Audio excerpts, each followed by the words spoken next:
জানেন জগন্নাথ বিশ্ববিদ্যালয় এই নানামুখী সংকটে জর্জরিত একটি বিশ্ববিদ্যালয়।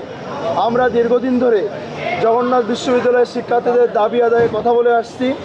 বিভিন্ন সংগঠনের ব্যানারে ঐক্যবদ্ধভাবে যখন যেভাবে পেরেছি জগন্নাথ বিশ্ববিদ্যালয়ের শিক্ষার্থীদের অধিকার আদায়ে আমরা কথা বলে এসেছি। সর্বশেষ জগন্নাথ বিশ্ববিদ্যালয় কেন্দ্রীয় শিক্ষার্থী সংসদ যকসু নির্বাচনের পর শিক্ষার্থীদের প্রত্যাশা ছিল যকসুর মাধ্যমে শিক্ষার্থীরা তাদের অধিকার ফিরে পাবে এবং শিক্ষার্থীদের ভোটের মাধ্যমে তাদের ম্যান্ডেট পেয়ে নির্বাচিত প্রতিনিধি হিসেবে আমাদের দায়িত্ব ছিল তাদের পক্ষ হয়ে আমাদের কথা বলা। আমরা তারই প্রেক্ষিতে আজ জগন্নাথ বিশ্ববিদ্যালয় কেন্দ্রীয় শিক্ষার্থী সংসদের নেতৃবৃন্দ, সাধারণ শিক্ষার্থীবৃন্দ এবং ইনকিলাব মঞ্চের নেতৃবৃন্দ আমরা শহীদ সাজিদ ভবনের সামনে আমরা কয়েকটি পোস্টার হাতে নেই। তখন প্রাথমিক যে অবস্থান ইনকিলাব মঞ্চের সেই প্রাথমিক অবস্থানে জবি ছাত্রদলের আহ্বায়ক মেহেদি হাসান হিমেল এবং ছাত্রদলের গুন্ডাদের নেতৃত্বে আমাদের নারী বোনদের হেনস্থা করা হয়েছে। প্রথমত তাদের কাছ থেকে পোস্টার কেড়ে নেওয়া হয়েছে। তারপর শিক্ষার্থীরা যখন এই ঘটনা দেখলো তারা দলে দলে আমাদের অবস্থান কর্মসূচিতে হাজির হতে থাকলো। তারপর আমরা যেখানে অবস্থান নিয়েছি তার মাত্র 100 মিটার দূরে আপনার আমাদের অডিটোরিয়াম অবস্থিত। অডিটোরিয়ামের মধ্যে একটি প্রোগ্রাম হচ্ছে যেখানে মাননীয় উপাচার্য মহোদয় ইউজিসির চেয়ারম্যান সেখানে উপস্থিত। সেখান থেকে ছাত্রদলের গুন্ডা পান্ডারা পুরো অডিটোরিয়াম খালি করে ভিসির নির্দেশে এবং প্রক্টরের নির্দেশে আমাদের উপর হামলা করে, লাঞ্ছিত করার চেষ্টা করে এবং সাধারণ শিক্ষার্থীর উপর তারা হায়নার মতো ঝাঁপিয়ে পড়ে। শুধুমাত্র শহীদ সাজিদ ভবনের উপরে আমাদের উপর হামলা করেছে তৃপ্ত হয়নি, তারা শহীদ মিনার, শান্ত চত্বর, ভিসি চত্বর, বিজ্ঞান ভবন, কলা ভবন, আমরা যেখানেই গিয়েছি আমাদের শিক্ষার্থীদেরকে টেনে টেনে তারা হামলা করেছে এবং মাথা ফাটিয়ে দিয়েছে। আমাদের যকসু ভিপিকে তারা লাঞ্ছিত করে একজন বিশ্ববিদ্যালয়ের ভিপি যিনি বিশ্ববিদ্যালয়ের হাজার হাজার শিক্ষার্থীর ম্যান্ডেট নিয়ে নির্বাচিত, তিনি শিক্ষার্থীদের পক্ষে কথা বলতে গিয়ে আজকে তাকে এক প্রকার লাঞ্ছিত করে ক্যাম্পাস থেকে বের করে দেওয়া হয়েছে। যকসু জিএস তিনি আহত অবস্থায় মেডিকেল সেন্টারে অবস্থান নিয়েছেন, সেখানে তার উপর ব্যাট, শক্ত ব্যাট, লাঠি, হকি স্টিক নিয়ে বন্ধুগণ এবং তার চোখে আঘাত করা হয়েছে, মারাত্মকভাবে তাকে জখম করা হয়েছে। সেখানে তার সাথে উপস্থিত যকসুর কার্যনির্বাহী সদস্য মেহেদি হাসানের উপর তারা ব্যাট নিক্ষেপ করে হামলা করেছে, যার প্রমাণ আপনারা হাসপাতালে দেখছেন। তারপর আমাদের যকসুর কার্যনির্বাহী সদস্য আব্দুল্লাহ ফারুক তার পা ভেঙে দিয়েছে এই ছাত্রদলের সন্ত্রাসীরা। শুধুমাত্র এই হামলা করেই তারা ক্ষান্ত হয়নি। আমরা হাসপাতালে অবস্থান নেওয়ার পর হাসপাতালের গেটে আপনারা দেখেছেন তারা হাসপাতালের মধ্যে ঢুকে আমাদের ভাইদের উপর হামলা করেছে। সম্মানিত সাংবাদিক বন্ধুগণ, অনেক কথা বলে ফেলেছি। আপনার পরিচয়টা একটু বলুন। আমি মাসুদ রানা, যকসু এজিএস, আর আমাদের রিয়াদুল ইসলাম ভাই বাকি আপডেটটা দিবেন। জি, বিসমিল্লাহির রহমানির রহিম।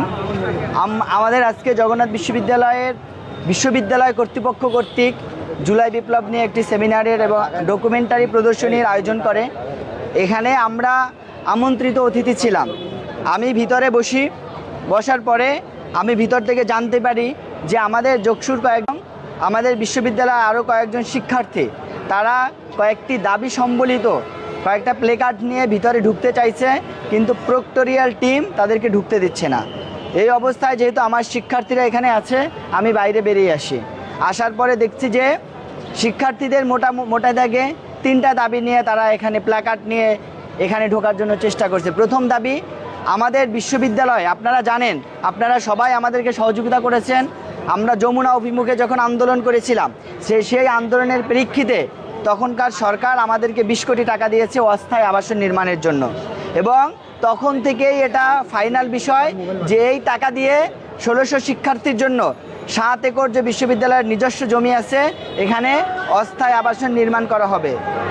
কিন্তু অত্যন্ত দুঃখের বিষয়, আমরা দেখেছি যে এখানে বিশ্ববিদ্যালয় প্রশাসন করেছে 10 তলা ভবন নির্মাণ করবে, এবং আমরা শুনতে পেয়েছি ছাত্রদলের একজন নেতাকে এই টেন্ডার দেওয়ার জন্য তারা এই ধরনের কাজ হাতে নিয়েছে এবং সাথে আরও 900 কোটি টাকা অ্যাড করে তারপর ইউজিসিতে চিঠি পাঠিয়েছে। এখানে শিক্ষার্থীদের দাবি স্পষ্ট, সেই 900 কোটি টাকা কবে আসবে কোনো নিশ্চয়তা নেই, এবং এই আবাসন কবে নির্মাণ শুরু হবে, কবে শেষ হবে তাও প্রশাসন নিশ্চিত করেনি। এমনকি কতজন শিক্ষার্থী সেখানে থাকতে পারবে তাও নিশ্চিত না। তবে আমরা কয়েকজনের সাথে কথা বলে জানতে পারলাম মোটামুটি 400 থেকে 500 শিক্ষার্থী সেখানে থাকতে পারবে। এই জায়গা থেকে শিক্ষার্থীদের আপনারা জানেন সব থেকে বড় সমস্যা আবাসনের সমস্যা। আমাদের দাবি স্পষ্ট, এই 20 কোটি টাকা দিয়ে শিক্ষার্থীদের জন্য অতি দ্রুত। একটা বিষয় আমি পরিষ্কার হতে চাচ্ছি, সেটা হচ্ছে যে আপনার ভিপি মহোদয়, যেটা হচ্ছে যে এই দাবিগুলো এটা তো হচ্ছে বিশ্ববিদ্যালয় প্রশাসনের কাছে, ভিসির কাছে, তাই তো? কিন্তু এখানে ছাত্রদের সঙ্গে আপনাদের সমস্যাটা কেন? জি, আমি একটু পরিষ্কার করছি। এই দাবিটা নিয়ে যখন শিক্ষার্থীরা যায়, আরেকটা দাবি ছিল হচ্ছে দ্বিতীয় ক্যাম্পাসের যে দ্বিতীয় ধাপের কাজ, এটা যাতে সেনাবাহিনীর মাধ্যমে বাস্তবায়ন করা হয়।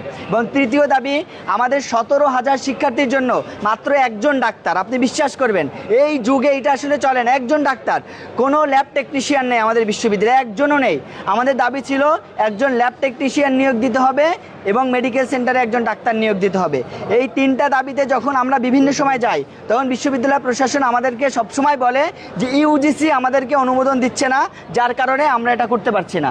সুতরাং শিক্ষার্থীরা বাধ্য হয়ে এই বিষয়গুলো ইউজিসির চেয়ারম্যান মহোদয় যেহেতু এসেছেন, তাকে জানানোর জন্য তারা শুধুমাত্র এখানে যেতে চাইছেন।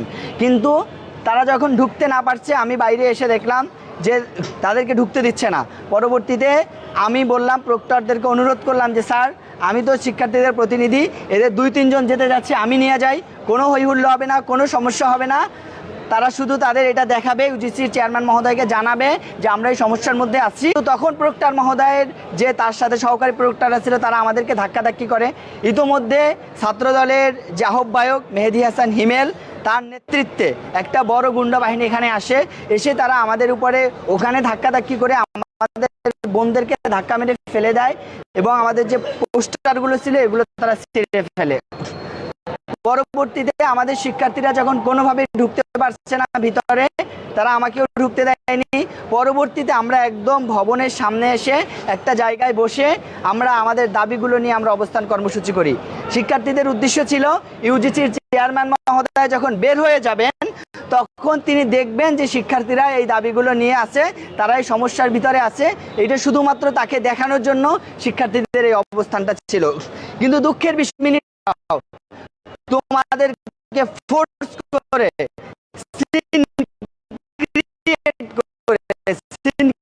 শব্দটা ব্যবহার, সিন ক্রিয়েট করে তোমাদেরকে এখান থেকে আমরা উঠিয়ে দেব। তখন আমরা আসি নাই, আপনি যদি আমাদের না দেন উঠাই দিলে দিবেন, কিন্তু যতক্ষণ বসছি আমরা আমাদের দাবির কথাগুলো জানাতে চাই। পরবর্তীতে আমাদের পরিবহন সম্পাদক, পরিবহন প্রশাসক আমাদের তারেক বিন আতিক স্যার আসে। তিনি এসে আমাদেরকে জানায় যে তোমরা যদি এখন না উঠো, তাহলে ছাত্র দলকে দিয়ে তোমাদেরকে এখান থেকে উঠিয়ে দেওয়া হবে, এখানে রাস্তা করতে হবে আমাদেরকে।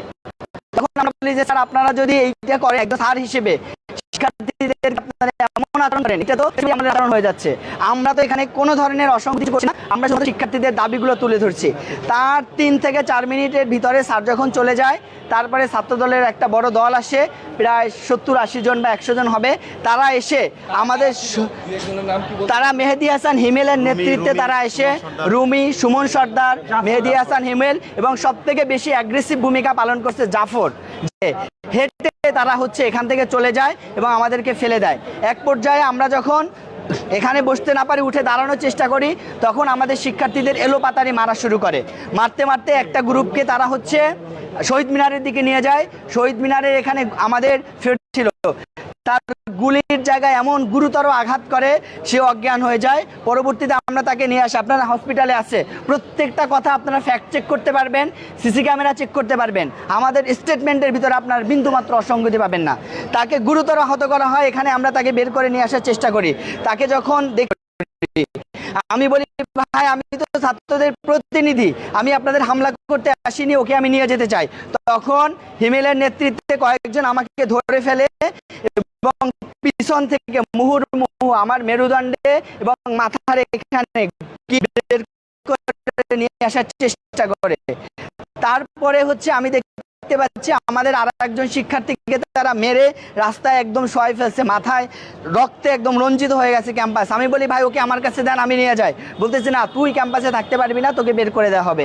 একসময় আমার জামা ছিঁড়ে, আমার জুতা ছিঁড়ে, টেনে হিসড়ে আমাকে কিল ঘুষি দিয়ে ক্যাম্পাস থেকে 60-70 জন নিয়ে আমাকে বের করে দেওয়া হয়।